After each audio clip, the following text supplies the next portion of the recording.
कि महाराष्ट्र में महायुति और महाविकास अघाड़ी दोनों ही गठबंधन के सामने बागी उम्मीदवारों की चुनौती रही। दोनों ही गठबंधन से बागी उम्मीदवारों ने भी पर्चा दाखिल कर दिया था।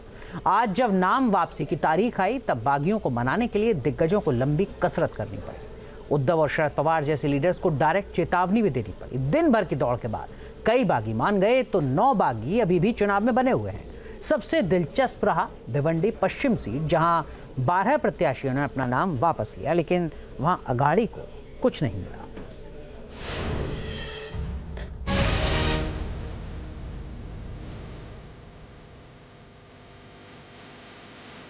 महाराष्ट्र के चुनावी अखाड़े में बागी उम्मीदवारों ने दोनों ही गठबंधन का ब्लड प्रेशर बढ़ा रखा था। टिकट न मिलने की सूरत में एक ही गठबंधन के दो उम्मीदवारों के उतरने से गठबंधन का गणित भी फंस गया था। निर्दलीय चुनाव लड़ने से मामला फंसा हुआ था। महायुति वर्सेस एमबीए, कितने बागी पीछे हटे? त्यातल्या 90-95% लोकांनी आपले फॉर्म्स परत घेतलेले आहेत। 2-3% लोक अजूनही राहिलेले आहेत।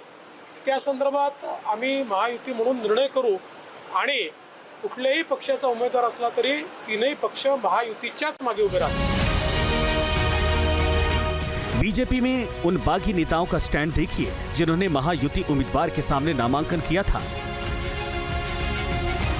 दिवाली में बीजेपी के बागी गोपाल शेट्टी नाम वापस। लातूर में बीजेपी नेता विश्वजीत गायकवाड़ नाम वापस।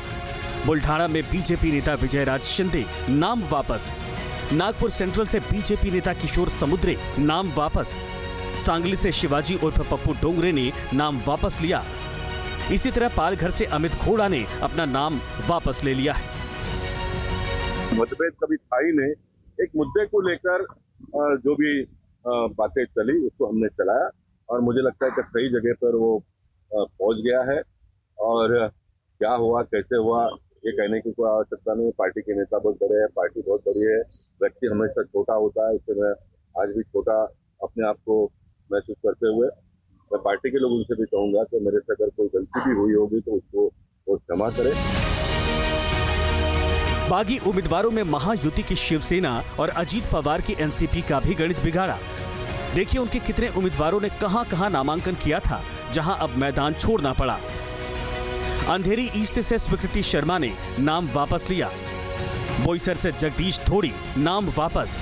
श्रीरामपुर से प्रशांत लोखंडे ने नाम वापस लिया। दिंडोरी से धनराज महाले, इन्होंने भी अपना नामांकन वापस कर लिया है।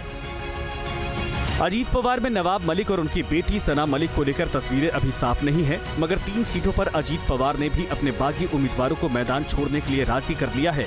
वहीं महाविकास अघाड़ी में कसरत इससे कहीं ज्यादा रही। बागियों को उद्धव को देनी पड़ी चेतावनी। काय होते ते बघायचे तर कृपा करून एक 3 वाजेपर्यंत आपण सगळेच जण संयम ठेवूया।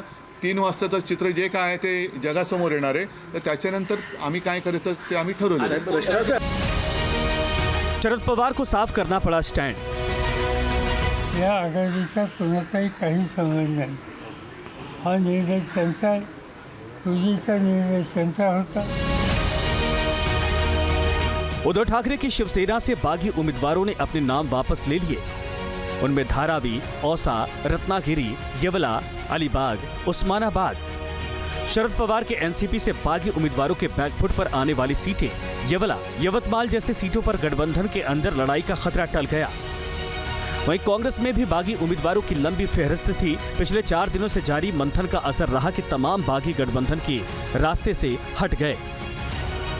इसमें अकोला, शहादा तलोदा, नागपुर ईस्ट, नंदूरबार, भायखला, नासिक, तुलजापुर, मीरठ जैसी सीटों पर बागी मान गए हैं। लेकिन अभी भी 6 से ज्यादा सीटों पर बागी उम्मीदवार तय समय तक पत्ते नहीं खोल पाए। यानी ये माना जा रहा है कि इस बार गठबंधन के अंदर भी कई सीटों पर फ्रेंडली फाइट का सीन देखने को मिलेगा। मुंबई से विलास अठावले के साथ team news nation. News nation अब व्हाट्सएप पर खबरों के ताजा अपडेट के लिए न्यूज नेशन के इस QR कोड को स्कैन करें।